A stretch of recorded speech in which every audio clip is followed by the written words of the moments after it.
Chapter 107, Aunt Lee's Visit 1.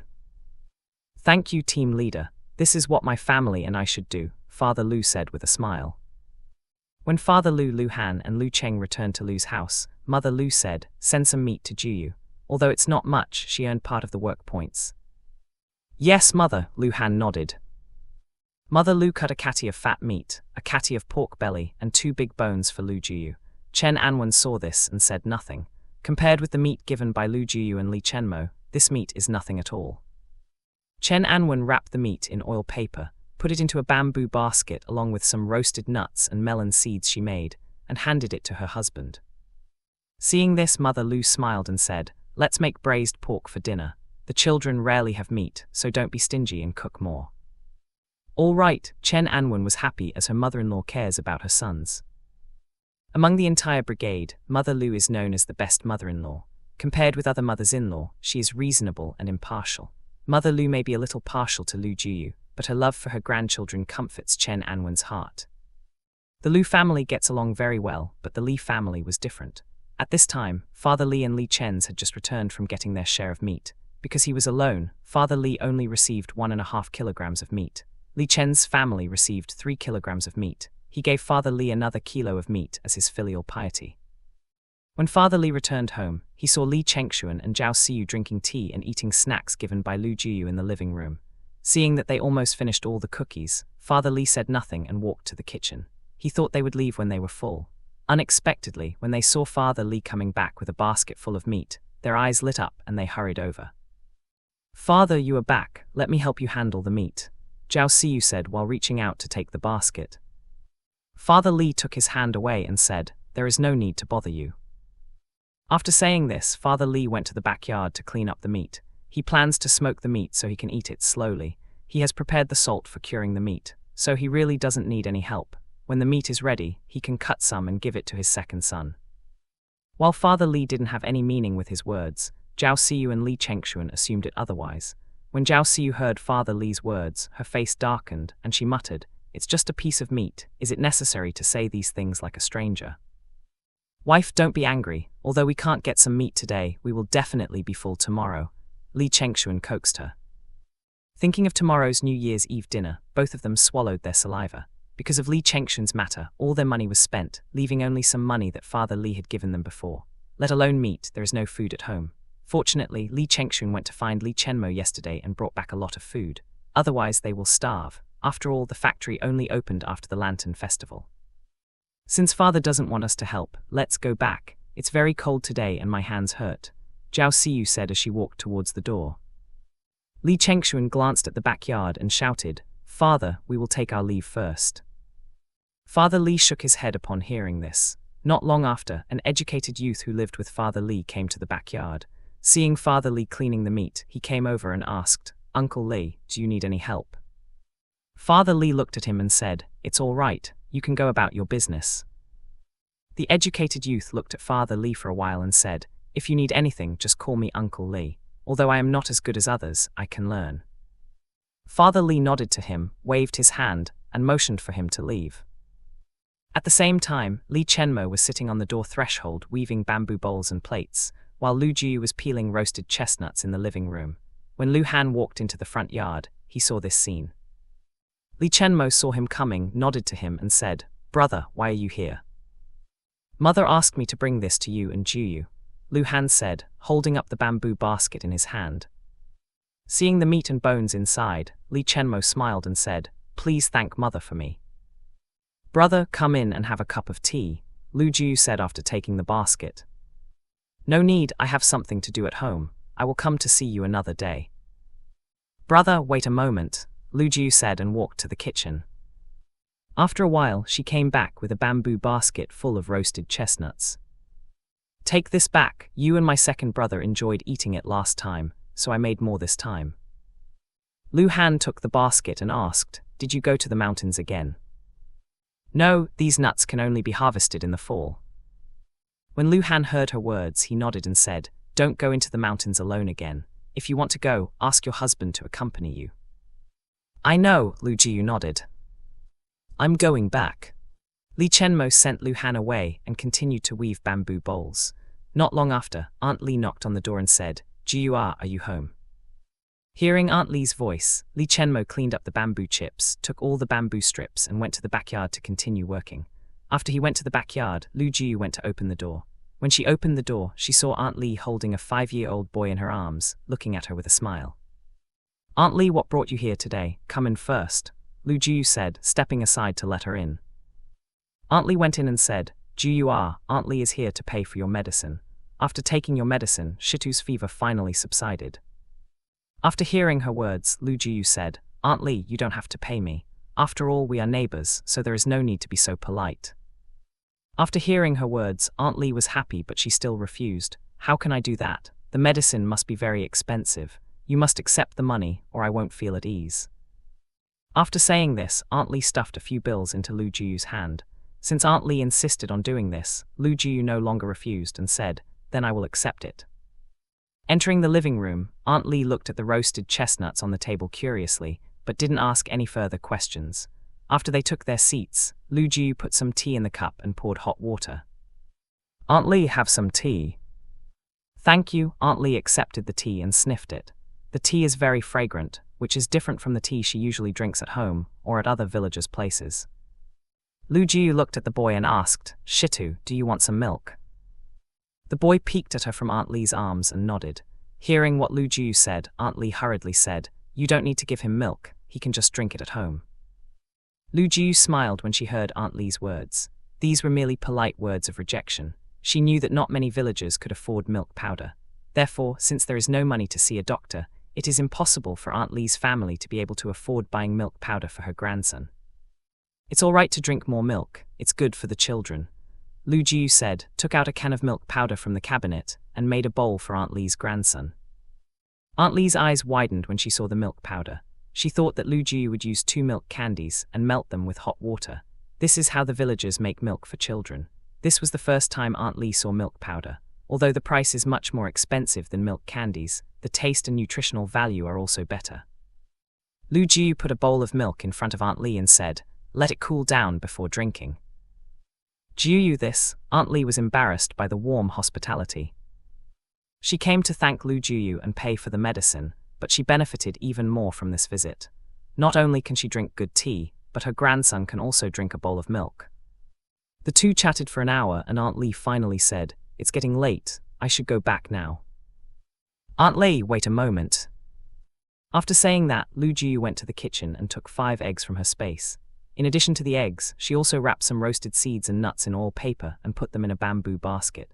When she came back, she saw Shitu staring at the roasted chestnuts. Lu Jiu grabbed a handful of roasted chestnuts, put them into a bamboo basket, and handed them to Aunt Lee.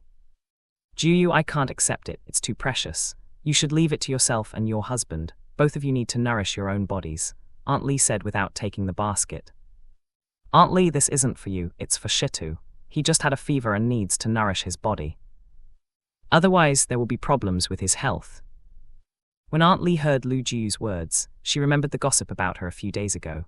Villagers said that when they saw Lee Chenmo carrying her to find a doctor, she almost couldn't make it. Fortunately, her life was blessed and she could recover. Although Aunt Lee was embarrassed to accept the eggs and snacks, she still thickened her face and accepted it. She couldn't risk her grandson's health just to save face. At most, she would give something back to Lu Jiu. "Jiu, my family will remember your kindness. We will definitely repay you in the future. If you need anything, just come to me," Aunt Lee said with red eyes. "Then I will thank Aunt Lee first," Lu Jiu said with a smile. Aunt Lee thought she was kind, but Lu Jiu had her own motives for doing this. It's been a while since she and Lee Chenmo moved into this house, but they haven't had any interaction with the neighbors at all. Since the villagers have some prejudice against her because of the rumors, she should try to change their perspective. As Zhang Dongmei said before, there was only her and Lee Chenmo here. Although the Lu and Lee family lives in the same village as them, they still need help from their neighbors in case of emergencies. Since she couldn't prove to the villagers that the rumors were false, she had to let them see for themselves. Aunt Lee is the best way because she has a good relationship with the other villagers. By helping Aunt Lee, Lu Jiu can save a lot of effort and change people's prejudice against her. After all, women like to brag, gossip, and compare themselves with each other. Aunt Lee would tell others about this matter. After sending Aunt Lee away, Lu Jiu cleaned up the table, put the peeled roasted chestnuts into jars, and put them in the cabinet. She walked to the backyard and saw Li Chenmo sitting on the balcony. There are 2 newly made large bamboo plates and 3 bamboo bowls beside him. She moved the brazier over, placed it next to him, and said, "Husband, what do you want to eat for lunch?" Li Chenmo looked at her and asked her instead, "Why did she come to you again?" Lu Jiu took out the money from Aunt Li and said, "Aunt Li came to thank me and gave me the money for the medicine." Li Chenmo glanced at the money and nodded.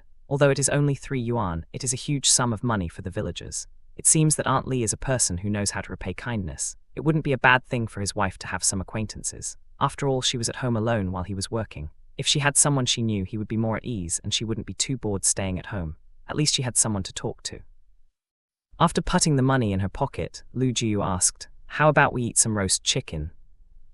"All right," Li Chenmo nodded. Lu Jiu went to the kitchen and took out the marinated chicken from her space. She stuffs potatoes, carrots, mushrooms and some herbs into the chicken and wraps it in lotus leaves. Afterwards, she took the chicken to the backyard and covered the lotus leaves with some mud.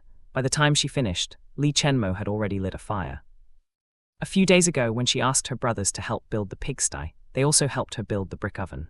After 2 days, the oven is dry and ready for use. Today was her first time trying the newly built brick oven. The brick oven is built similar to a pizza oven, but smaller in size. Therefore, she can remove the food from the oven without using any tools. Seeing that the oven was already hot, Lu Jiu put the chicken in the oven and closed the oven door. The oven has a small chimney with smoke coming out of it.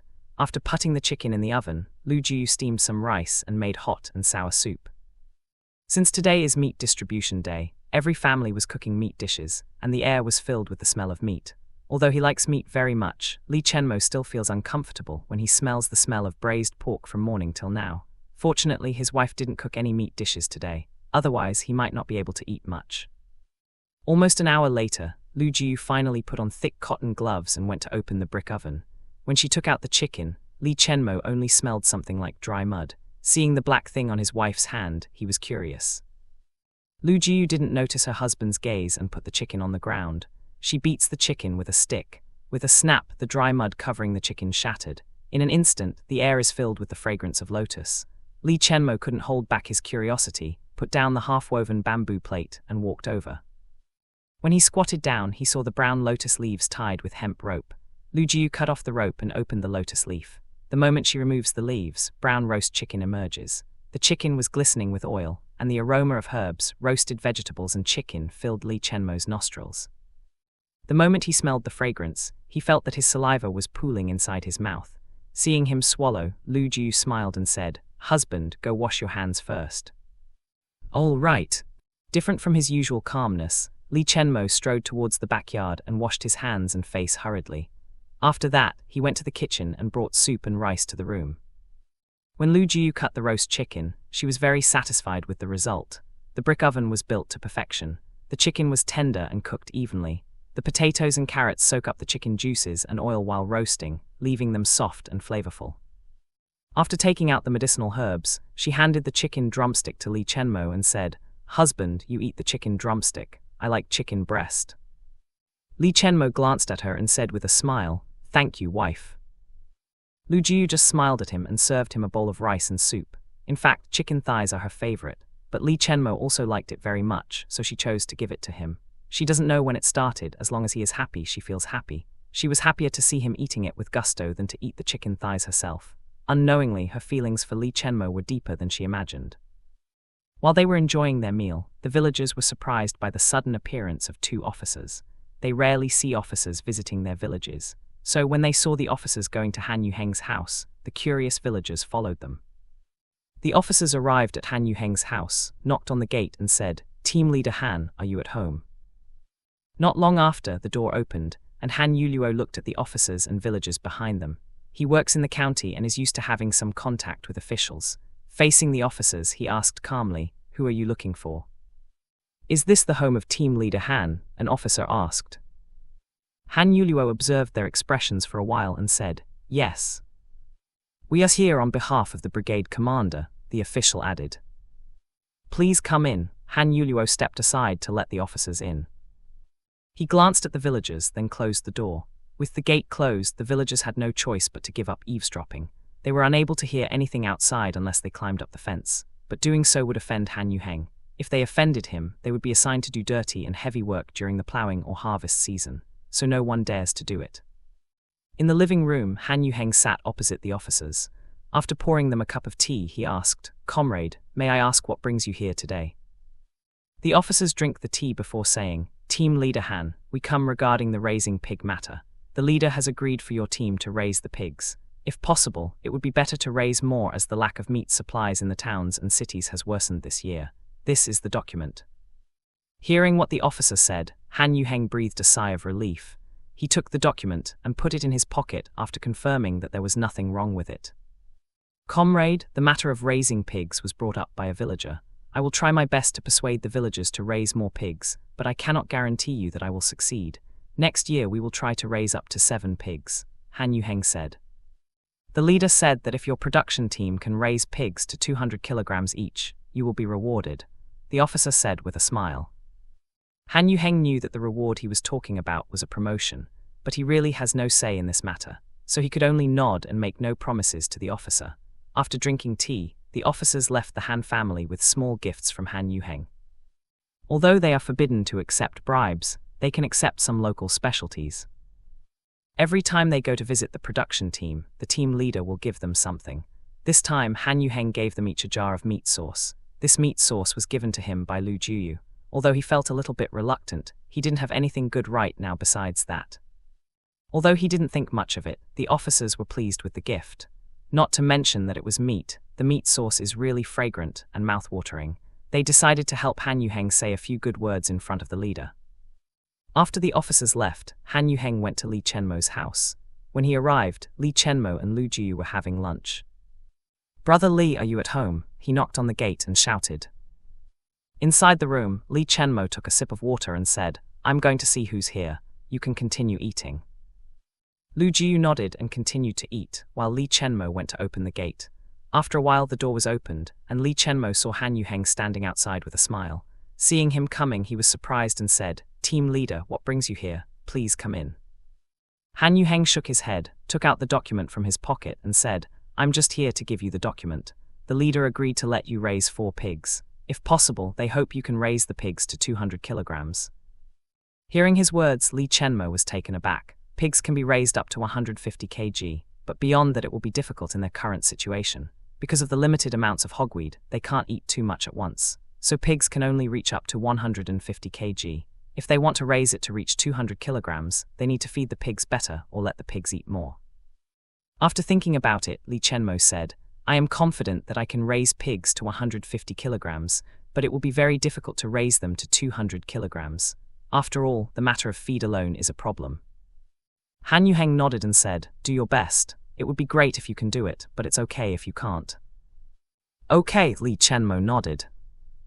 "I still have things to deal with, so I'll take my leave first," Han Yuheng said with a smile.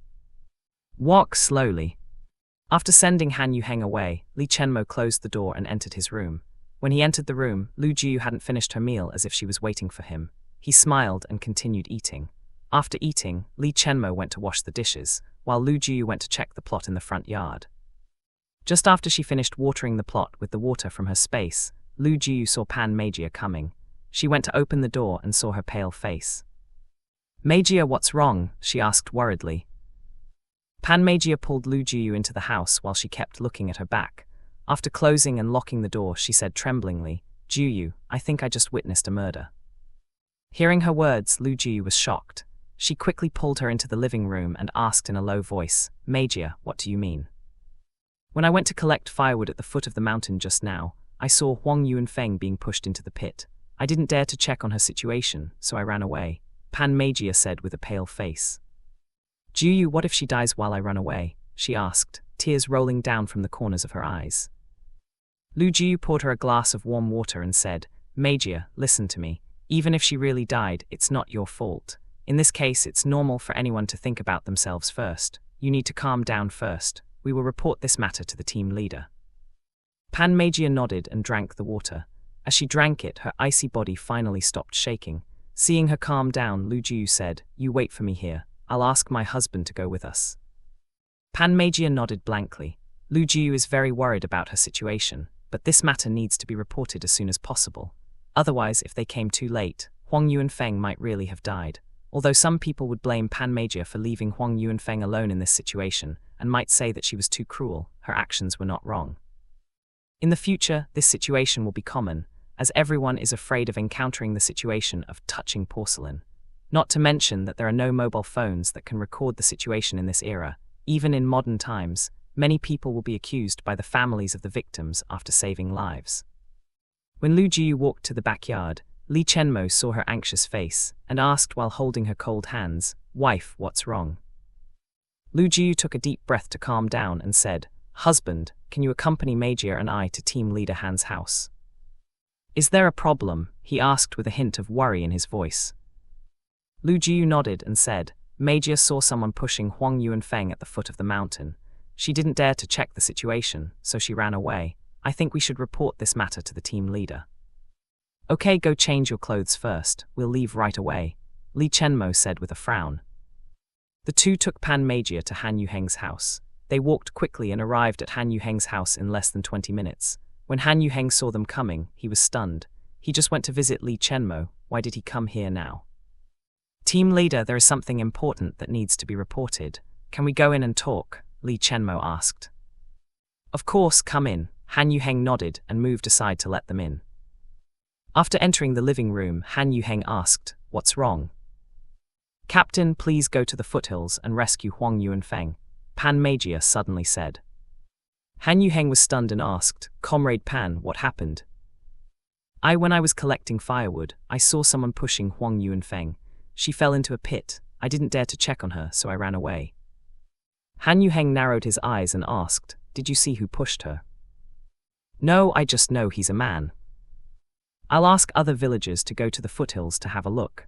Han Yuheng stood up as he spoke. "Team leader, I'll take my wife to my in-laws' house first. Let's meet at the foot of the mountain," Li Chenmo said. Han Yuheng nodded and said, "I'll inform other villagers." When Li Chenmo sent Lu Jiu and Pan Meijia to Lu's house, Han Yuheng called for people and rushed to the foot of the mountain. After arriving at the foothills, they spread out and searched everywhere. After more than an hour, someone finally found Huang Yuanfeng and shouted, "Team leader, we found her." Everyone rushed over and saw that Huang Yuanfeng was unconscious and bleeding from the head. Li Chenmo saw her condition and said, "Her leg was broken. Be careful when moving her." After hearing what he said, no one dared to touch her. In the end, Li Chenmo found a few logs and dry roots before entering the pit and fixing Huang Yuanfeng's broken leg. After Li Chenmo completed the first aid, they slowly pulled them out of the pit. It took them nearly 2 hours to rescue her and bring her back to the village. Seeing that her breathing was weak, Han Yuheng said to Han Yuluo, "Go and drive the tractor here. We have to take her to the town's hospital as soon as possible." The villagers were surprised when they saw them bringing back the unconscious Huang Yuanfeng. Everyone was curious about what happened, but no one dared to ask at this moment when they saw Han Yuheng's gloomy face. It wasn't until Han Yuheng and several villagers left the village that they dared to ask around. At this moment, Wang Muxia was standing in the front yard stretching her neck. When Li Chenmo, Lu Han and Lu Cheng returned to Lu's house, they saw such a scene. Lu Cheng was speechless when he saw his wife's actions. He sighed and said, "Brother-in-law, I let you see a joke." Li Chenmo smiled and said nothing. He is very fond of the Lu brothers and sisters. Their relationships with their siblings and family members are so interesting, especially Lu Jiu's second brother's family. "Wife, what are you doing? Do you want to catch a cold again?" Lu Cheng asked helplessly. "Husband, you're back." Wang Muxiao's eyes lit up when she saw her husband coming back. Seeing Li Chenmo, she smiled warmly and said, "Brother-in-law, you're here. Jiu is waiting for you in her room." Second sister-in-law, Li Chenmo nodded to her. Lu Cheng realized that his wife definitely wanted to ask him what happened, so he said, "I'm going to wash up first. You go back to the room, don't catch a cold." Wang Muxiao and her husband have a high degree of tacit understanding. She nodded and said, "I'll wait for you in our room." After saying that, she happily returned to her room. "Let's go in," Lu Han said with a smile. When they entered the house, Lu Jiu and Pan Meijia were sitting in the living room. Seeing them coming back, Lu Jiu asked, "Husband, how was it?" Li Chenmo took her hand, pulled her to sit down and said, "When we found her, her situation was not optimistic. She broke her right leg and injured the back of her head." Pan Meijia heard this and asked, "Is she still alive?" Li Chenmo nodded and said, "She was still breathing when we found her, but we don't know her current condition. The team leader and several villagers have sent her to the town hospital." Hearing that Huang Yuanfeng was still alive, Pan Meigia was relieved. She patted her chest and said, "As long as she is alive, it's good. This matter has nothing to do with you. You did a good job reporting this matter to the team leader, and you didn't rush to save her. If you had rushed over, the situation could have been dangerous," Li Chenmo said suddenly. Pan Meigia was taken aback by his words. After a while she nodded and said, "Thank you." Li Chenmo nodded. "Meigia, take a good rest and stop thinking about it. You have tried your best to save her. It's getting late, so we will go back first," Lu Jiu said while patting Pan Meigia's hands. "Thank you for today, Jiu," Pan Meigia said gratefully. After notifying Father Lu and Mother Lu, Li Chenmo and Lu Jiu returned home. Along the way, many villagers were talking about the accident. "I heard that Comrade Huang broke her leg and fell unconscious. I want to know what she did to make others attack her like this," a villager said curiously. "I think she deserves it. Doesn't she like to act arrogant and look down on us villagers? Now she finally has her retribution," another villager said fiercely. "When she was discovered, I saw her clothes were torn. Do you think she was no longer chaste?" a man asked suddenly.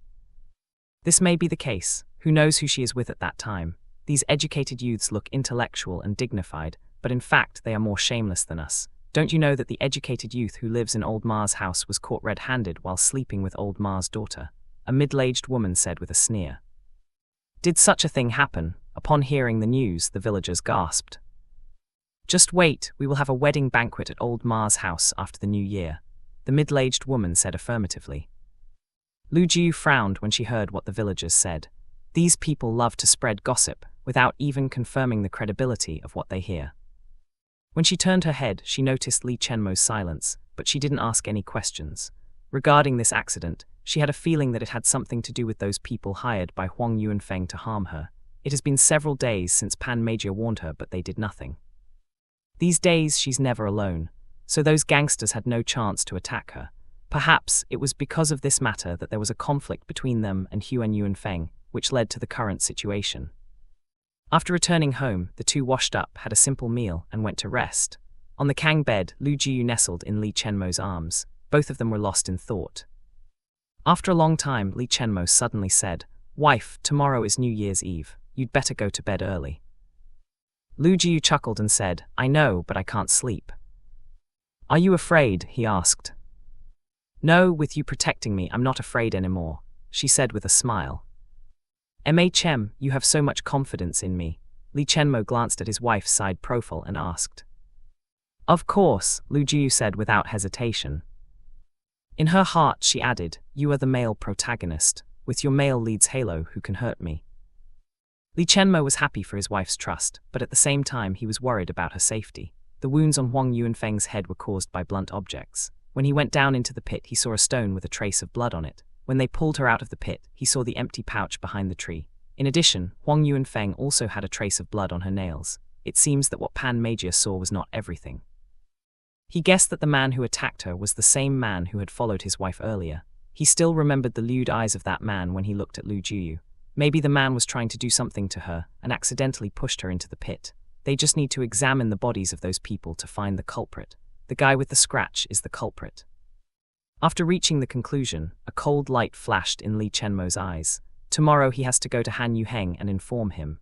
The sooner they catch those people, the better. At the same time in the town hospital, Han Yuheng and several villagers were waiting outside the operating room. They took 2 aunts with them to avoid gossip. It has been a while since Huang Yuanfeng was sent to the operating room, but the doctor hasn't come out yet. Han Yuheng is anxious. If something happened to the educated youth, he didn't know how he would be punished by his superiors. Not long after, the door of the operating room was opened by the doctor. Seeing the doctor coming out, he walked over and asked, "Doctor, how is Comrade Huang's situation?" "Are you her guardian?" asked the doctor.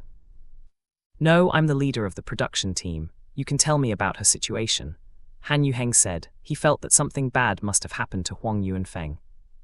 The doctor looked at him and the villagers, sighed, and said, "This young woman's body has been defiled and was injured there. Her head is also seriously injured. She was hit several times with a blunt object in the same part, causing her head to bleed. The blood clot in her head was removed, but she is still in critical condition. If she doesn't wake up within 3 days, she will become a vegetative patient. They were taken aback by what the doctor said and wondered who had the guts to beat and rape the educated youth. When the villagers were shocked, Han Yuheng only felt his blood run cold and dizzy.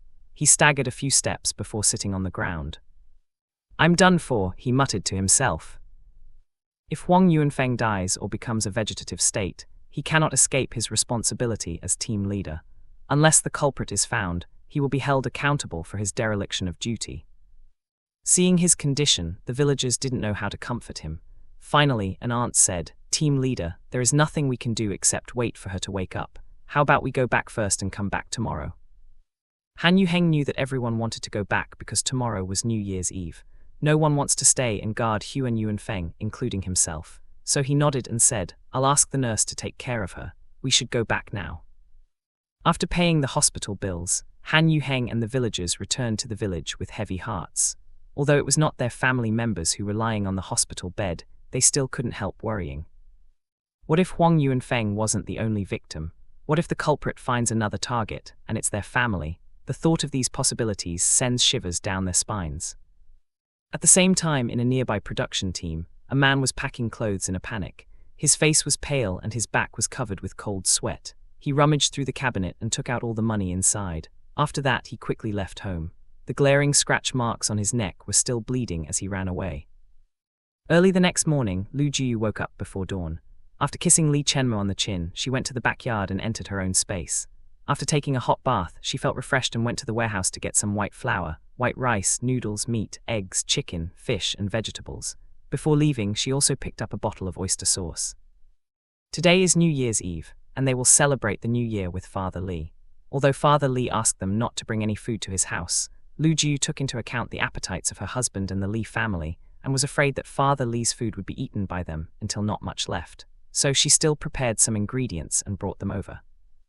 Because they were going to Father Li's house around 9 in the morning, Lu Jiyu only steamed a few meat buns and prepared soy milk for breakfast. When the rooster crows, Li Chenmo wakes up. He went to the kitchen to get hot water. When he walked into the kitchen, he saw his wife putting some meat into a bamboo basket. He walked over, hugged her from behind, kissed her earlobe, and said in a hoarse voice, "Good morning, wife." "Good morning, husband. Go wash up first. Breakfast is almost ready." "MHMM." After Li Chenmo left the kitchen, Lu Jiyu took out a jar of chrysanthemum wine from her space. This wine is one of the products from her winery in the space. Unfortunately, the space produces wine in a huge barrel that holds 250 liters of wine, so if she wanted to take it out, she would need to use a smaller container. After Li Chenmo took a shower, they had their breakfast in the bedroom. While eating, Li Chenmo asked, "Wife, are you going to bring some ingredients to Father's house?" Hearing this, Lu Jiyu nodded and said, "Father doesn't have much food to begin with. Since we are going to have a meal there, we should at least bring something over. Otherwise, what will Father do if he runs out of food before the distribution?" Li Chenmo nodded and said, "Then bring more. My brothers ate a lot." Lu Jiyu smiled and said, "All right, I will listen to you." After breakfast, Lu Jiyu went to get the eggs and filled the chicken feeder and water bowl in the coop, while Li Chenmo washed the dishes. When the sun rose to the third pole, they locked the doors and gate before they went to Father Li's house. Along the way, villagers greeted them from time to time.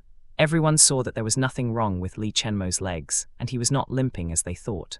When the aunts saw this, they were filled with regret. If they hadn't hesitated back then, maybe they would be the ones who could get those good things now. But no matter how much they regret, there is no medicine for regret. All they could do now was watch him doting on his sickly wife.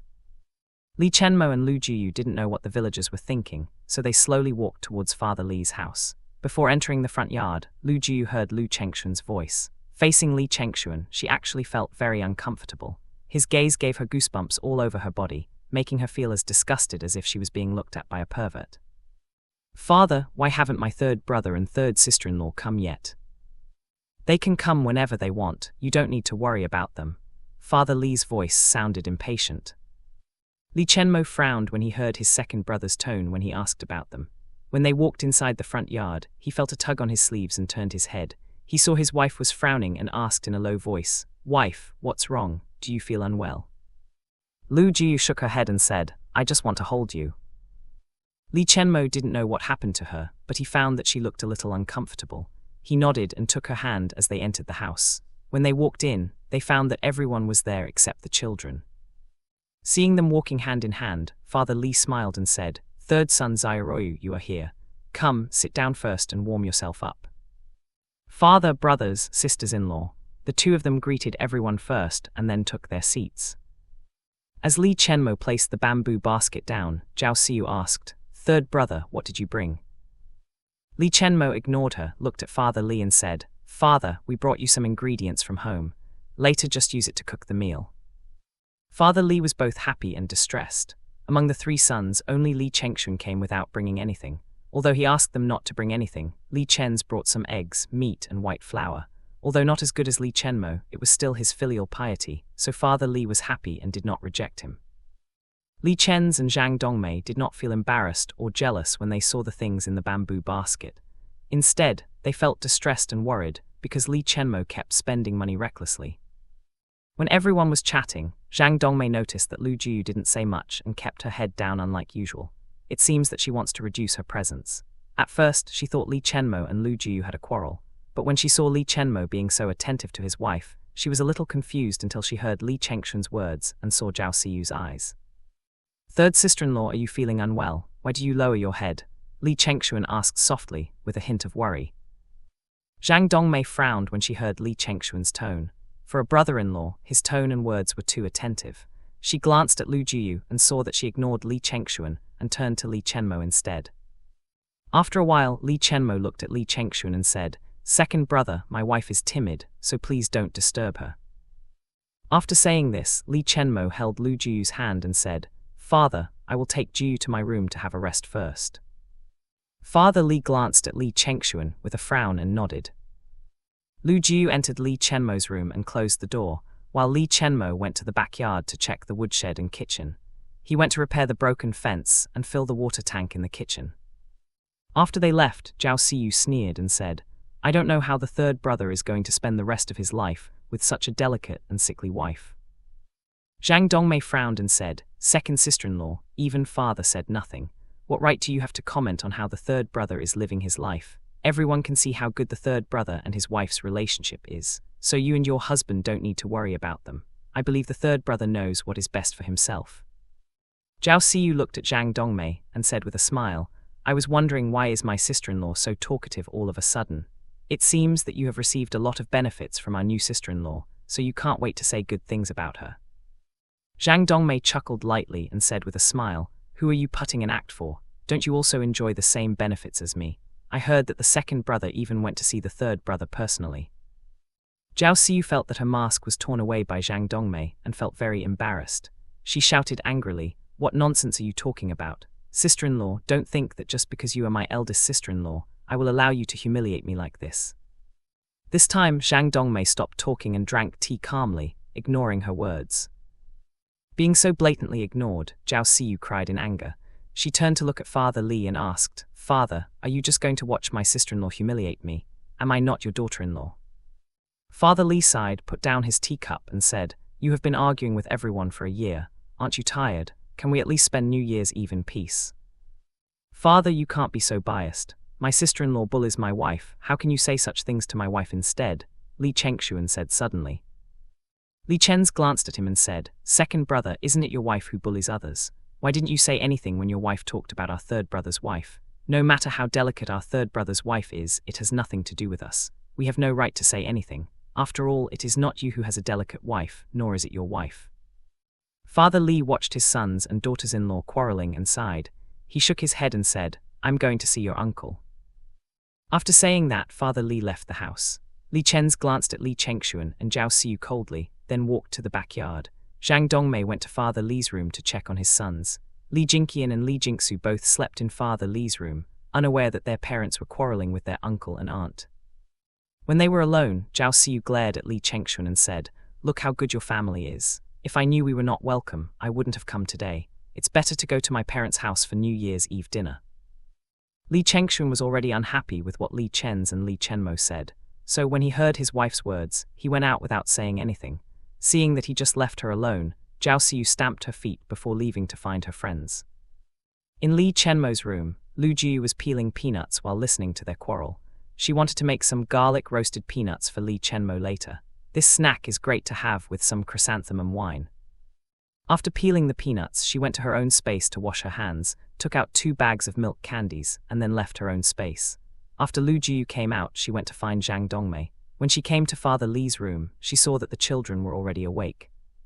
Seeing her arrival, Li Jingqian and Li Jingsu blinked a few times and greeted her in a sweet voice, "Third aunt."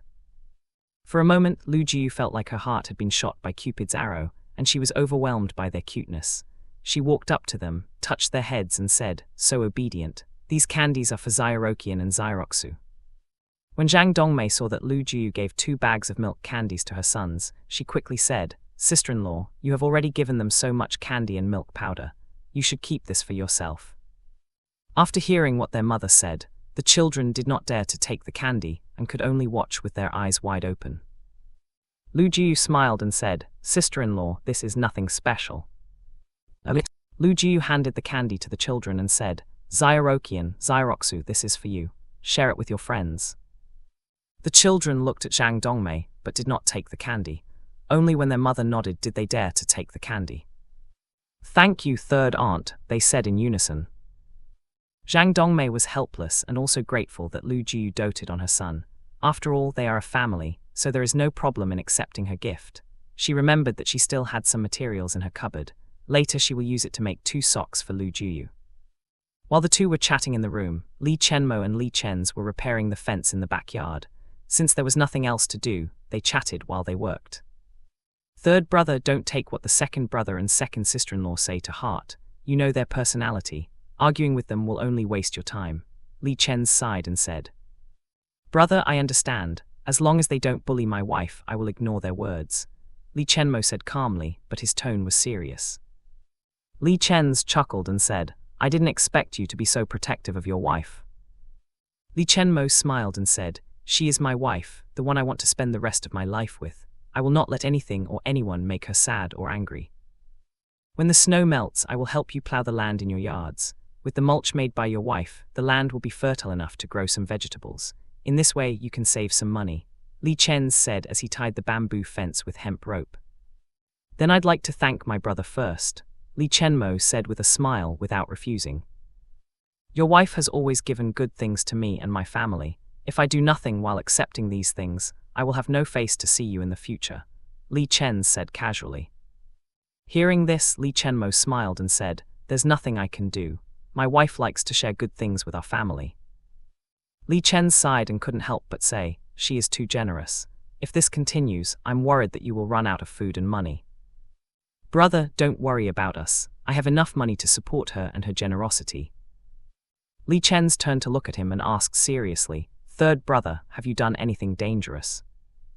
Li Chenmo just smiled meaningfully at his brother and said nothing. Although he didn't say anything, Li Chen's understood everything just by looking at his smile. His third brother must be selling things on the black market. Otherwise, no matter how high his salary as captain is, it will not be enough for Lu Jiu's spending habits. When he came to this conclusion, Li Chen's heart skipped a beat and he said, "Third brother, I don't know what you are doing, but you have to be careful. You are no longer alone. If anything happens to you, your wife will suffer." "Brother, I won't do anything dangerous. Don't worry, I won't let anything happen to me. I would feel uneasy if I wasn't there to protect my wife," Li Chenmo said. Li Chen's nodded and did not continue the topic. By the time they finished repairing the fence, the sun was setting. Lu Jiu went to the kitchen to boil hot water for them to wash up and started preparing dinner. When the water was ready, Lu Jiu came out and said, "Husband, the water is ready. You should wash up quickly and not catch a cold." Li Chen's looked at Li Chenmo's smiling face and felt sour in his heart. Although he has a good relationship with his wife, her wife cares more about their sons than him. What's more, his wife is a typical village woman. She respected him more than she loved him, so even when they were in bed, she was reserved. They were not as loving as his third brother. Not noticing his brother's envy, Li Chenmo said, "Brother, my wife boiled water for us. Let's go wash up first." "All right," Li Chen's nodded. Li Chenmo walked into the kitchen and saw his wife kneading dough and Zhang Dongmei making dumplings. Seeing him coming, Lu Jiu smiled and said, "Husband, I made ginger soup. Drink it first." Li Chenmo saw the ginger soup on the brazier and said, "Thank you, wife." He poured the ginger soup into 2 bowls and then handed one bowl to Li Chen's, who was waiting outside. After drinking the ginger soup, they took hot water and went to the backyard to wipe themselves. While Zhang Dongmei was still making dumplings, Lu Jiu was already frying spring rolls on the brazier. While she was frying spring rolls, she minced a catty of pork and a catty of beef. The minced meat is then mixed with chopped vegetables, tofu, eggs, flour, and seasonings. When she's done frying the spring rolls, the meatballs are ready to be fried. While she was frying the meatballs, the water was ready. Lu Jiu put the bamboo steamer in place and started steaming dumplings. Meanwhile, she was preparing the tempura batter. Zhang Dongmei was dazzled by the speed of her cooking. Her movements were so orderly and neat. Despite the cooking process, the kitchen was clean. After the meatballs were fried, Lu Jiu fried the tempura. When the dumplings were ready, he made steamed fish. Meanwhile, she was preparing the sauce for the meatballs. Although Zhang Dongmei knows how to cook, this is the first time she has seen someone being able to cook so many fancy dishes at the same time. She couldn't cook the dishes prepared by Lu Jiu, so she could only help her wash the dishes and pots. After the tempura was done, Lu Jiu took out several bowls and served spring rolls, tempura, and dumplings. Because it was New Year's Eve dinner, Lu Jiu used ceramic plates and arranged the dishes beautifully. While waiting for the fish to be steamed, she used the brazier to make braised pork with taro. Lu Jiu peeked at Zhang Dongmei through the kitchen window. Seeing that she was still washing the pot, Lu Jiu quickly took out the roast chicken she had made before from the space. After the steamed fish was ready, she cooked a pot of seafood soup. After working in the kitchen for nearly 3 hours, Lu Jiu and Zhang Dongmei finally finished preparing dinner. When they heard Father Li's voice coming from the front yard, they both breathed a sigh of relief. "Third sister-in-law, I'm going to call the children first," Zhang Dongmei said while wiping her hands on her apron. "All right." While she was alone, Lu Jiu took out a basket of steamed buns, a basket of hand-pulled noodles, and 2 jars of meat sauce from her space. As soon as she washed her hands, Zhao Siyu came over and said, "Bring out the food. Remember to prepare 2 extra bowls and chopsticks, we have guests." After saying that, Zhao Siyu walked away without any intention of helping. Lu Jiu looked at her back and rolled her eyes. She was too lazy to talk to Zhao Siyu. Not long after, Zhang Dongmei returned to the kitchen, and her sons followed. Seeing them coming, Lu Jiu asked, "What are Xiaoroqian and Xiaoroxu doing here? Don't come to the kitchen, it's very dangerous here." "Third aunt, let us help serve the food," Li Jinqian said shyly. "Then the third aunt will thank Xiaoroqian and Xiaoroxu," Lu Jiu said with a smile. Both children nodded happily. Lu Jiu was afraid that they would be injured while holding hot dishes, so she asked them to bring out steamed buns, noodles, cutlery, and meat sauce. When Father Li's brothers saw them bringing out the steamed buns and noodles, they gave Father Li a meaningful look. When Father Li went to see his second brother's house just now, his third brother was also there. After chatting for a while, they came over to Father Li's house for New Year's Eve dinner. Everyone knows that after Li Chenmo and Lu Jiu got married, Father Li's life got better and better. His third daughter-in-law is not only filial, but also a very skilled cook. This time they came here to try her cooking, but when they saw the noodles and steamed buns, they felt that their expectations of her were too high. After Xiaoroqian and Xiaoroxu put the cutlery and meat sauce on the table, they walked to Li Chen's and sat on his lap. Not long after, Zhang Dongmei walked into the living room carrying a 3-layer bamboo basket. "Second uncle, third uncle," Zhang Dongmei greeted Father Li's brothers with a smile.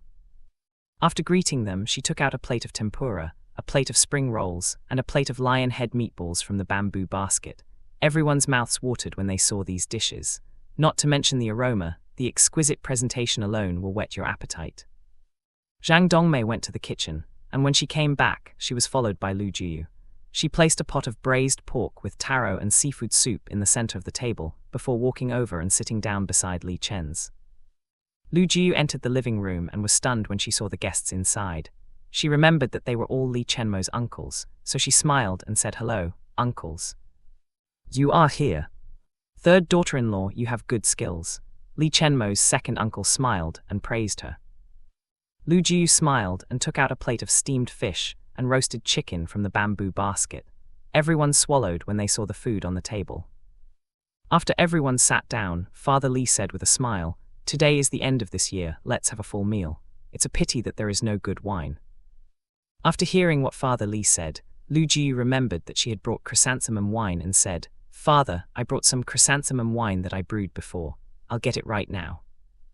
Seeing that she was about to leave again, Li Chenmo stopped her and said, "I'll get it, you should rest." After cooking for several hours, she was indeed a little tired, so she did not refuse and said, "Husband, I put the wine in the cabinet." MHMM. Not long after, Li Chenmo came back with a jar and several ceramic bowls. Father Li's eyes lit up when he saw the jar. Although he likes to drink baijiu, he still prefers the mellow taste of fruit wine or flower wine. Unfortunately, no one in his family knew how to brew wine. He didn't expect his third son to be so capable. He has such a good eye for finding a wife. Li Chenmo put the jar on the table. The wine jug is made of porcelain and sealed with cloth and rope. This wine jug can hold up to 5 liters of wine. Due to the dense material of the jug, the wine is well preserved.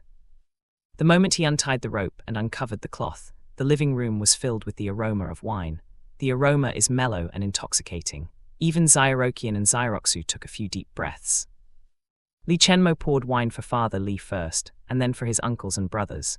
When it was his turn, he glanced at his wife as if asking for her approval. Lu Jiu leaned closer to him and whispered, "This wine is good for your health, but you should drink less." "MHMM, I'll listen to you," he whispered. Father Li cleared his throat and said, "Let's raise a toast and wish you a good harvest and good health in the new year." Cheers! Everyone raised their glasses and toasted. After everyone tasted the wine, they began to eat.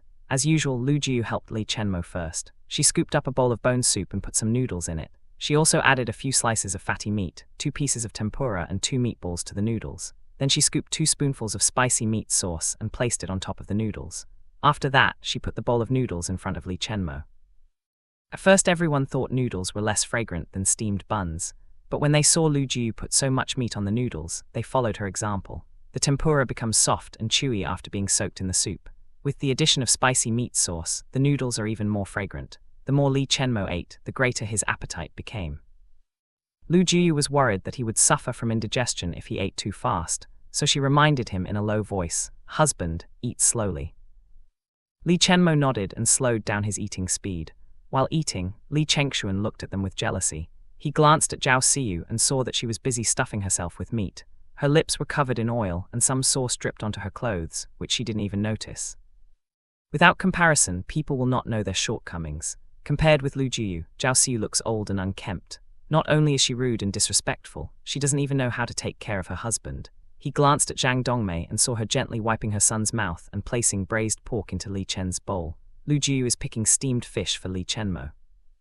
While Li Chengshuan was looking at them, Zhao Siyu noticed that her husband's eyes were locked on Lu Jiu, and her heart was filled with anger.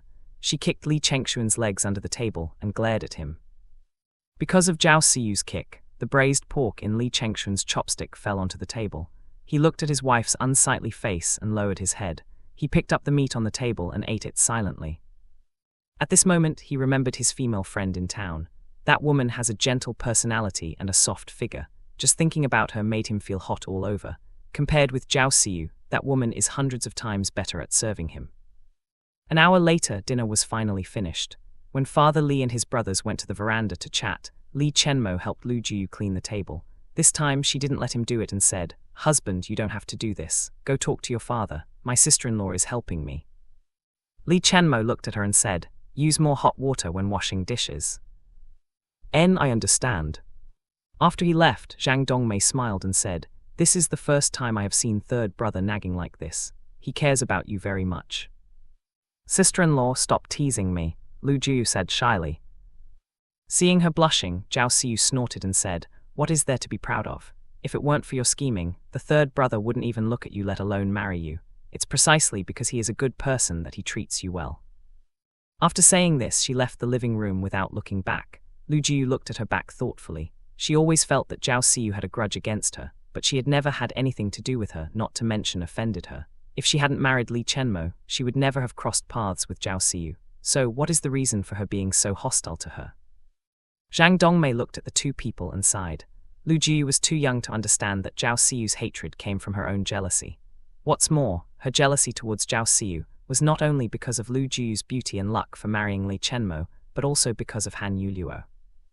If Lu Jiu knew that Zhao Siyu's attitude towards her was because of that person, she might vomit 3 liters of blood on the spot. Zhao Siyu was rejected by Han Yuluo and had an average appearance. What does this have to do with her? She could not force Han Yuluo to marry her, nor could she give Zhao Siyu plastic surgery. Fortunately, Lu Jiu didn't know her reason. Lu Jiyu and Zhang Dongmei both cleared the table and washed the dishes silently. After finishing their work, Zhang Dongmei went to see the children, while Lu Jiyu went to the front yard to find her husband. When Li Chenmo saw her coming, he reached out to hold her hand and asked, "Wife, are you tired?" Lu Jiyu shook her head and sat down next to him. She leaned closer to him and asked, "Husband, are we gonna spend the night here?" "No, we'll go back in a moment." "All right." Since the educated youths were living with Father Lei, it was not suitable for Lu Jiyu to stay the night, even if she was accompanied by her husband. As the sky darkened, Li Chenmo said, "Father, Jiyu and I are going back first. You'd better rest early." You don't have to come to see me tomorrow. I'm going to see your mother," Father Li said while looking at the starry sky. "Okay," Li Chenmo said in a low voice. After notifying Father Li, they returned home while holding a lantern to light up their surroundings. Tonight the sky is full of stars, but there is no moon, so it was dark all around. Because it was dark, Li Chenmo held Lu Jiyu's hand, worried that she would trip. He held her hand and wondered how her hands could be so smooth and soft when she worked every day. Lu Jiyu didn't know what he was thinking, but she felt that he squeezed her hand from time to time. She smiled as she felt his warm hand hold hers. Suddenly, she opened her fingers and their hands intertwined. She lowered her head and looked at their hands. It's indeed how a couple will hold hands. Li Chenmo lowered his head, looked at the way their fingers were intertwined, and smiled. Just as they were enjoying their sweet moment, the villagers in the neighboring production team were awakened by the commotion near the abandoned granary. "Stop running, or we will shoot," a police officer yelled as he chased a man who was running fast in panic. As the man ran, he kept turning back and shouting, "I didn't do it, you got the wrong person." Bang! Arg! The man screamed and fell to the ground. He was shot in the thigh by the officers. Before he could stand up, the police had already caught up with him and restricted his movement. "Sun Gang, you are arrested for a murder attempt," the officer said as he put handcuffs on him.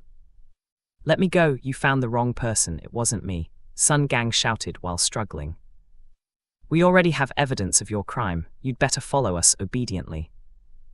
The officer pulled him up from the ground and took him to the county town police station. When Sun Gang walked past the abandoned granary, he saw a group of people peeking at him from the window. His eyes turned red when he saw the man with scars on his face. At first, the man gave him 100 yuan to cover up his crime. He thought it was just a small thing and agreed to take responsibility. But when police said he was suspected of attempted murder, he understood the situation and ran away due to fear. The penalty for attempted murder is a lifetime prison. He cannot waste his life for others. Suddenly he struggled and shouted, "It was them. It was those people in the abandoned granary who did it. I was slandered." When Brother Wang and his party heard this, they were stunned and quickly ran towards the mountain. When the officers saw them running away, they chased them, leaving one officer behind to guard Sun Gang. Seeing them running away like startled birds, Sun Gang was satisfied. Since they dared to lie and use him as a scapegoat, they can only blame themselves for being brought down by him. After 2 hours of pursuit, the officers finally captured Brother Wang and his cronies. The villagers were stunned as they watched them being pushed into the police truck. Except for Brother Wang, everyone in the group lives in this village. Their families were shocked when they saw they were arrested. "Husband, where do you want to take my husband away?" a woman shouted while chasing the police truck. When the villagers saw the woman, one of them said, "Sister-in-law, you shouldn't run with your condition. What would you do if something went wrong with the baby in your belly because of running?" "Uncles and aunties, do you know why my husband was taken away by the officers?" she asked worriedly. The villagers looked at each other and said, "The officers said your husband is a suspect in an attempted murder case." "What? Impossible. Even if my husband is lazy and likes gambling, he won't have the courage to kill anyone." The woman shouted and collapsed not long after due to shock. Everyone was shocked when they saw her suddenly fainting and quickly took her back to her home. At the same time in the town hospital, Huang Yuanfeng was lying on the bed with thick bandages on her head and legs. She stared blankly at the ceiling. Sitting beside her bed were Han Yuheng, Du Jiawen and a female officer. "Comrade Huang, can you tell me what happened?" the officer asked. After waiting for a while, Huang Yuanfeng still didn't utter a word. The officer asked again, "Comrade Huang, do you know the man who attacked you?" This time Huang Yuanfeng's pupils dilated and she suddenly shouted, "Ah, let me go, don't touch me, someone please save me, save me." They were startled by her sudden outburst and didn't know what to do. Not long after, several nurses and a doctor rushed over and held her down while she kept shouting. "Bastard, I'll kill you, don't touch me, let me go," Huang Yuanfeng shouted, with obvious hatred and fear on her face. While the nurse held her down, the doctor quickly injected a sedative. It didn't take long for her to slowly calm down. As her consciousness gradually drifted away, she muttered in a low voice, "Sister Sue, you harm me." The officer's eyes narrowed at her words. She took out her notebook and wrote down her words. "Officer, the patient is mentally unstable. I don't think she is suitable for questioning," the doctor said while shaking his head.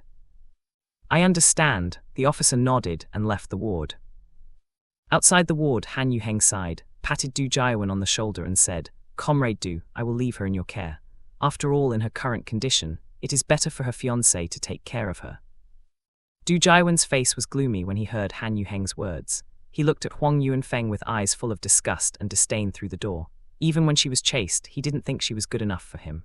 What's more, now she has been defiled by an unknown man. This time, he had to write a letter to inform his parents. He will not marry such a woman. With Du Jiawen staying to take care of Huang Yuanfeng, Han Yuheng returned to the village with a heavy heart. He hopes the officer can catch the murderer and solve the case. He looked at the dark sky and sighed. The year ended on a bad note. He hopes the new year will be better. Early the next morning, Lu Jiu woke up before dawn. She went to the bathroom and then entered her own space.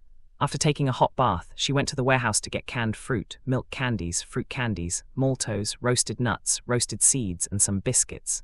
She also went to her room to prepare red envelopes for her nieces and nephews. Today is the new year, and many people will visit the Lu family, so Lu Jiu needs to prepare more red envelopes for the children. She gave 2 yuan to Lu Wenyi, Lu Wenmu, and Lu Wenfeng. As for Li Jingqian and Li Jingsu, she already gave the red envelope to them yesterday. In addition to the red envelopes for the children, she also prepared a stack of red envelopes containing 10 cents for the children of the visitors. Under normal circumstances, villagers only give red envelopes of 1 or 2 cents to children who visit their house. As for their own children, they only give them 30 cents at most. After all, you can buy a maltose for 10 cents. After Lu Jiu finished preparing the red envelope, she left the space and went to check on the old hen. She picked 5 eggs, placed them in her space, and filled the chicken feeder and water bowl. Later, she went to water the peach tree and the plot for planting vegetables in the front and backyard. Just when she lit the fire in the kitchen, Li Chenmo woke up. He yawned and came to the kitchen and saw his wife already working.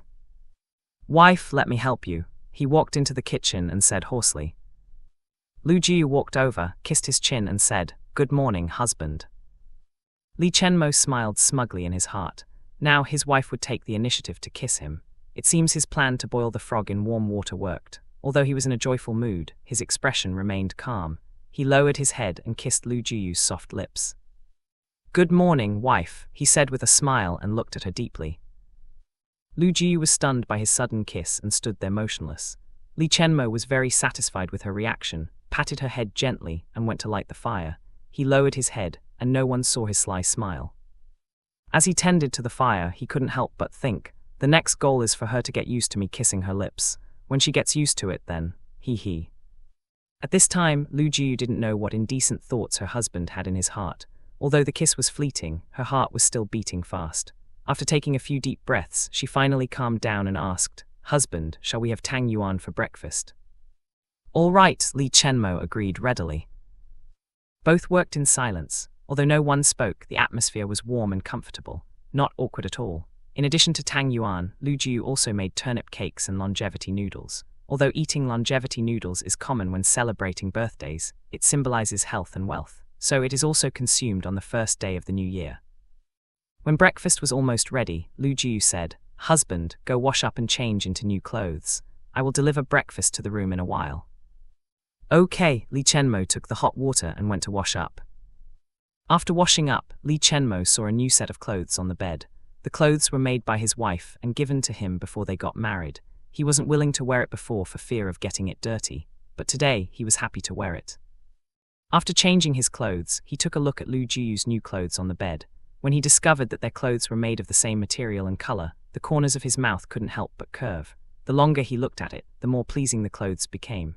It's nice to wear the same color clothes as his wife. This way, people will know they are husband and wife at a glance. When Lu Jiu entered the house, she saw her husband stroking his new clothes with a smile. She thought he was very happy as he rarely had new clothes. At that moment, she pitied him for not having a mother to dote on him and decided to be nicer to him in the future. Li Chenmo heard her footsteps and turned around to take the tray in her hand. He put the food on the table and said, "Wife, you have finished your medicine. We should go to the doctor to have your checkup again." Although she felt there was no need to see a doctor, Lu Jiu agreed just to reassure him. She nodded and said, "Okay, should we go to see Dr. Zai tomorrow?" "All right." After a brief conversation, they had breakfast. After breakfast, Li Chenmo went to wash the dishes, while Lu Jiu went to the bathroom, then entered her own space to take a shower and put on new clothes. After that, she went to their room. While she was braiding her hair, Li Chenmo walked into the room. He saw a pair of red hairpins in his wife's hair and smiled. "Wife, you look beautiful." He walked over and kissed her cheek. Lu Jiu chuckled and said proudly, "I was born beautiful. It's just that I was sick before, so no one noticed my beauty." Fortunately no one noticed your beauty, which worked to my advantage," Li Chenmo said in a low voice, with a hint of teasing in his voice. "All right, it's not early anymore. We should go out now," Lu Jiu said after braiding her hair.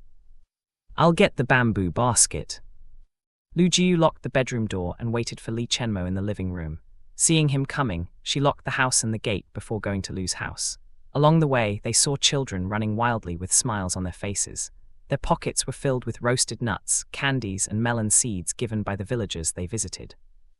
This is the first time she has experienced such a festive New Year. In her previous life, she lived in the capital, and people no longer celebrated the New Year like they used to. Most people either return to their hometowns or celebrate the New Year at home. As for Lu Jiu, she was very busy working overtime during the New Year. It had been years since she last enjoyed the festival. Li Chenmo found that his wife was lost in thought as she looked at the children. A thought flashed through his mind and his eyes lit up. He came closer to her and asked, "Wife, do you like children?" After hearing his words, Lu Jiu came back to her senses and said, They are adorable and lively." "Then do you want to have our own child?" he asked again. "Of course I do. Who doesn't want to have a child of their own?" As soon as she said this, she froze, and her cheeks turned red instantly. Li Chenmo chuckled and said in a low voice, "In that case, let's have a baby before next year. Wife, we have to work hard." After hearing his words, Lu Jiu's mind went blank, and she looked at him with wide eyes. How could he say such a thing in public? What if people overheard their conversation and reported their indecent behavior to the officers? Although she complained in her heart, Lu Jiu could not refute his words at all. After all, they are husband and wife. It's normal for them to do the marital act and have children of their own. Her soul is already 24 years old, but her body is only 17 years old. She didn't want to have a baby when her body was still so young. Not only this will affect her health, but she's also not ready to be a mother yet.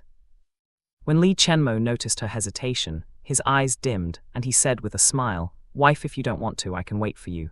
Don't feel pressured by this." After Lu Jiu heard what he said, it would be a lie to say she was not moved. She knew that as a young and healthy man, her husband had physical needs. Not to mention her feelings for him as his wife, it is also her obligation to fulfill his needs. What's more, suppressing it for too long is not good for his body. After a long time, Lu Jiu finally said in a low voice, "It's not that I don't want to do that. It's just that I'm not ready to be a mother yet. I'm still too young to have children." This time, Li Chenmo was stunned by her words. It took him a full minute to register her words in his mind. He suddenly smiled happily and said, "Wife, I will let you decide when to have children. As for that matter, when will you allow me to do it?" Lu Jiu was speechless by his shameless question and felt her face burning. She didn't want to pursue the topic anymore and said, "We'll see. It depends on how you behave." After leaving these words, she quickened her pace and left Li Chenmo behind. When she was embarrassed and wanted to dig a hole to bury herself, Li Chenmo was all smiles. "Wife, walk slowly, the road is slippery, so don't trip," he said with a smile, catching up with her. Not long after, they arrived at the Lu family's house. Before they even entered the house, they heard laughter coming from inside. Generally speaking, married daughters will return to their parents' home on the second day of the new year. Therefore, when Lu Jiu brought Li Chenmo into the house, everyone was surprised. "Jiu Chenmo, what brings you here today? Aren't you supposed to celebrate the new year with old Li?" Father Lu asked in surprise. "Father, my father-in-law said he wanted to spend the new year with my mother-in-law and asked us not to visit him today. That's why we came here. We didn't disturb you and Mother, right? Lu Jiu explained with a smile. Hearing this, Mother Lu said with a smile, "What nonsense are you saying? This is your home. You can come whenever you want." "Father, Mother, Happy New Year. I wish you health and happiness in the new year," Li Chenmo said, handing over the red envelope they had prepared before. Both Father Lu and Mother Lu were embarrassed to accept the red envelope from their son-in-law, but in front of so many guests, they couldn't embarrass Li Chenmo, so they accepted it and thanked him. "Hurry and take a seat," Mother Lu said with a smile. After sitting down, Chen Anwen walked into the living room carrying a plate of snacks and a pot of tea. She poured them a cup of tea and placed the snacks on the table. "Thank you, sister-in-law," Lu Jiu said with a smile. Chen Anwen just nodded to her and returned to the kitchen. Many guests came to visit since early in the morning, so she was very busy. In addition to Father Lu and Mother Lu's family, the Chen family and the Wang family also came to visit as in-laws. Although their daughter rarely returns to her parents' home, the Chen and Wang families have a close relationship with the Lu family. The matriarch of the Chen family is Mother Lu's close friend, and the patriarch of the Wang family is Father Lu's maternal cousin. Their relationship grew closer through marriage between their children. "Jiu, you have been married for a while. Is there any good news?" a middle-aged woman suddenly asked. After asking this question, she looked at Li Chenmo from head to toe, with a hint of disdain in her eyes. People in the village are always talking about it. Everyone knows that because of Li Chenmo's serious injury, Lu Jiu's chance of getting pregnant is very low.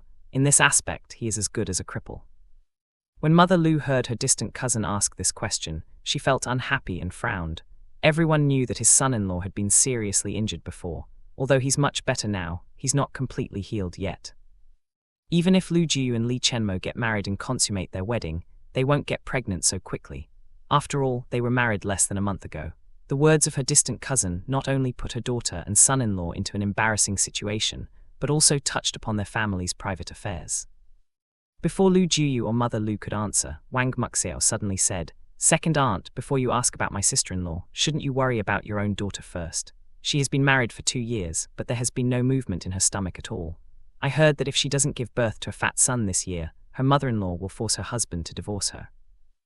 After hearing what she said, the second aunt was so angry that her face turned red. She only asked one question, and Wang Muxiao stabbed her so hard. Can't she speak more tactfully? Is it necessary to poke her where it hurts?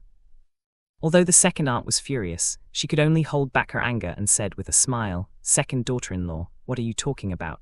My daughter and her husband have a very good relationship. Just yesterday, her mother-in-law was worried because she had caught a cold and asked her to recuperate at home." When everyone heard this, they knew that the second aunt's daughter was not allowed to come to visit her natal family again this year by her mother-in-law. Although everyone knows what to say and what not to say, Wang Muxiao is never one who filters her words. To her, what she said was the truth, and there was no need to sugarcoat it. What's more, she has always disliked this second aunt who likes to pick on her. She was just Mother Lu's distant cousin. Who did she think she was, that she could interfere in their family's affairs?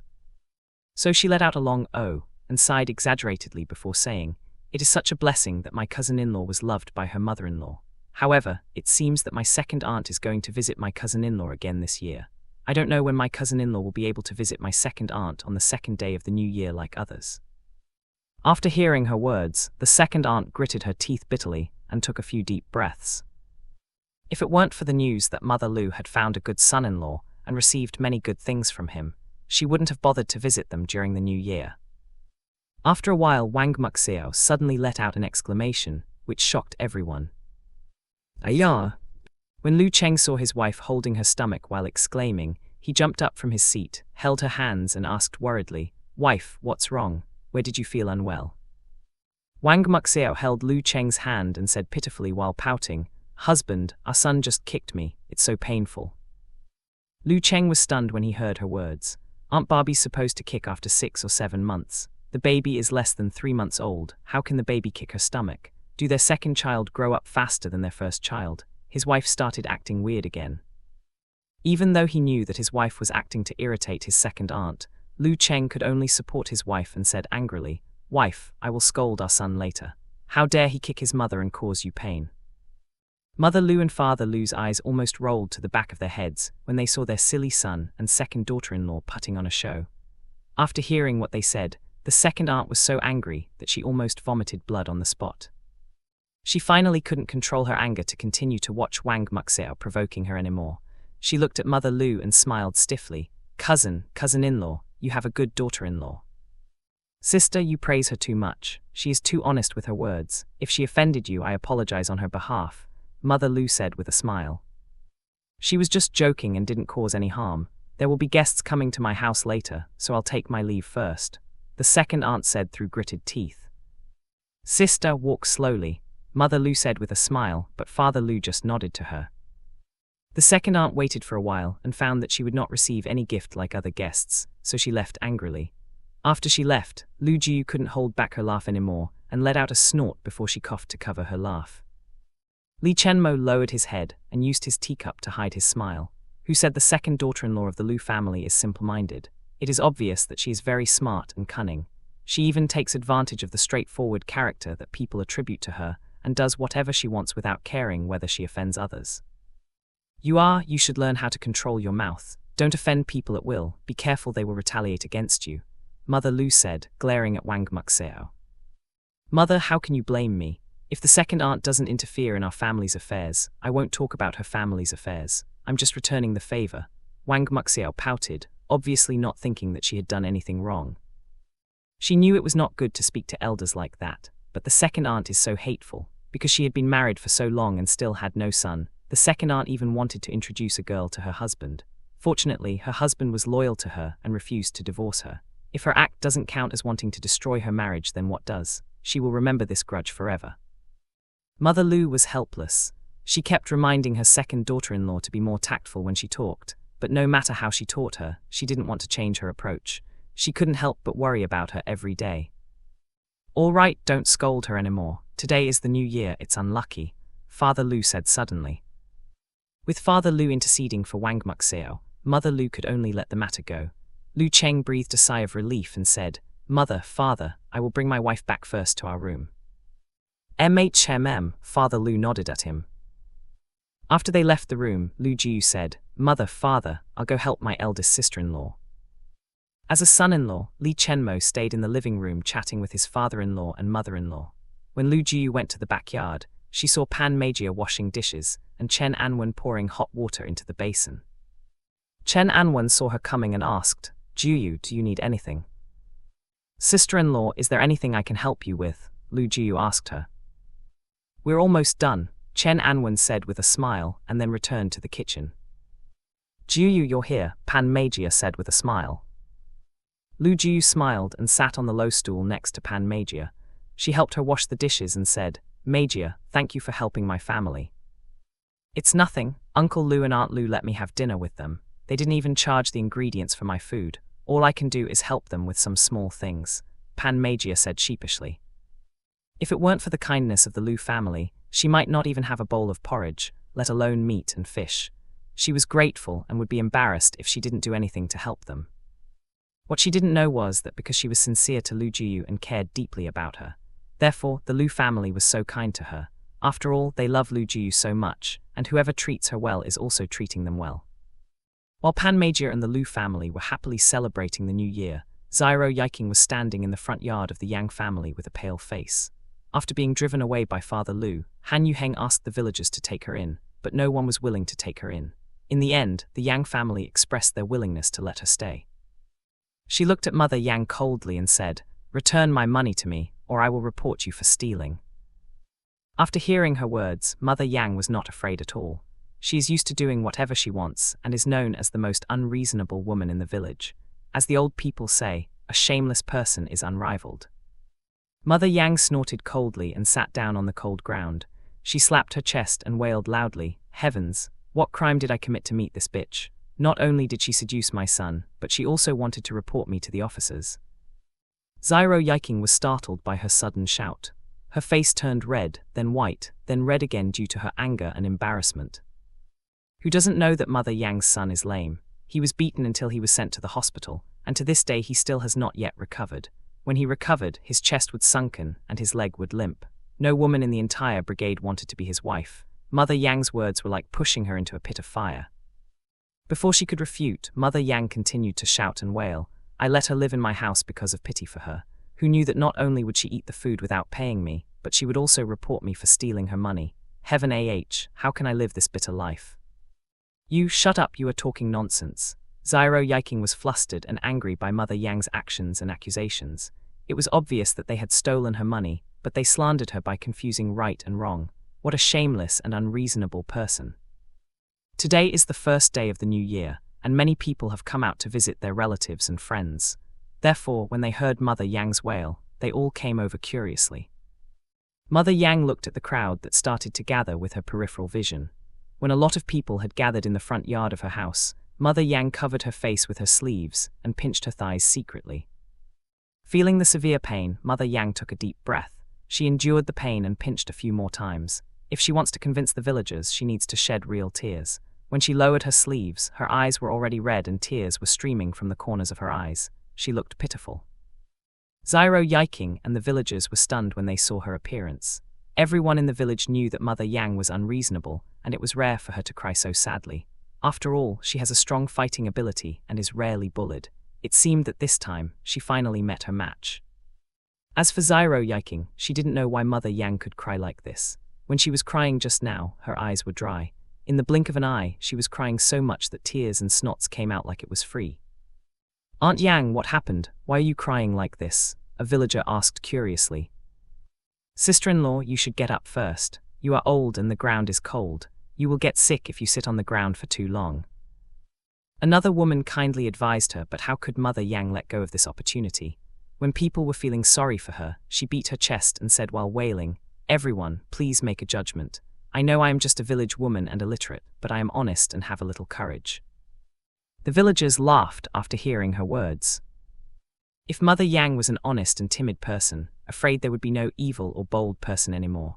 But they were all there for the show, so no one would tear her mask. Instead, one of them asked nonchalantly, "So, what exactly happened?" Chapter 123, Scheme and Slander, 1. Mother Yang glared at the villager for ruining her stage, then continued after a while. This female educated youth was kicked out by the Lu family because she stole their eggs. I pitied her, and at the request of team leader Han, I agreed to let her live in my house, who knew that she was not only ungrateful, but also seduced my son and even stole my money. Now, not only does she refuse to return my money, she also wants to report to the officers accusing me of stealing her money. Heaven what crime did I commit to meet such a person? When Zyro Yiking heard Mother Yang flipping black and white without even batting an eyelid, her face was flushed in anger. She pointed at Mother Yang and said, "You are talking nonsense. Who didn't know that your son is a cripple? Do you think I will fancy your son? If you dare to spout nonsense again, I will tell my brother to clean you up." The villagers gasped after hearing her words. They knew that high-level officials were accustomed to using their power to suppress the people, but this was the first time they had seen such a blatant approach. She even dared to say this in public. Didn't she know her brother could be arrested if her words were proven true? Standing among the crowd, Su-Anna frowned deeply. She thought Zyro Yiking was a smart and capable woman before. Who knew she could be so stupid and arrogant? It seemed like she should keep her distance from her. Otherwise, she might be dragged into dirty water by Zyro Yiking one day. Although everyone thinks Zyro Yiking is stupid, she actually doesn't know much about the rules and laws of this era. In her previous life, her father was the prime minister and her sister was the crown prince's wife. No one dared to look her in the eye or talk back to her. Whatever she says goes. Therefore, when she traveled to this world, she could not change her mentality and believed that as a transmigrator, she was the daughter of heaven. Unexpectedly, even after she brought her brother and father's name out, no one gave her a face. Mother Yang was stunned by her words and felt fear creeping from her heart as she recalled that Zyro Yiking's brother was the first sergeant in the military. But when she remembered what her son told her, she gritted her teeth and wailed, "Everyone look, she even dared to threaten me in broad daylight. If she doesn't give me an explanation, I won't let this matter rest." Just when Mother Yang was wailing and Zyro Yiking was jumping in anger, Han Yuheng arrived. Seeing him coming, the villagers stepped aside to let him pass. As soon as he entered the front yard, Han Yuheng's face turned dark. "What the hell is going on? Today is the first day of the new year and you can't wait to make a scene," he said angrily. As for who this he is talking about is anyone's guess.